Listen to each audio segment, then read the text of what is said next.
Chicago in particular was a logical settling point for many Delta blues musicians, as it was up the Mississippi River from the Delta and from Memphis. Delta blues musicians such as Muddy Waters, Willie Dixon, Howlin' Wolf, and Jimmy Reed all settled in Chicago looking for economic opportunity and looking to escape their harsh treatment in the South. Meanwhile, amplification of guitars had begun in the 1930s, and in addition to technological developments of the time, the main reason for developing amplification was to be heard over large crowds. And while Delta blues is an acoustic and country style of blues, Chicago blues that would develop after the Delta musicians moved north is much more of an urban and electric blues. Urban blues develops as a reaction to living in an industrialized city, since the rural topics of Delta blues were no longer relevant.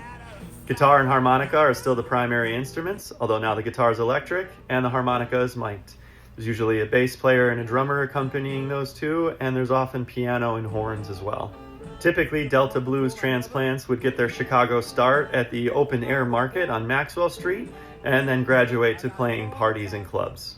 Chess Records in particular is where a lot of Delta blues musicians who moved to Chicago found a recording home.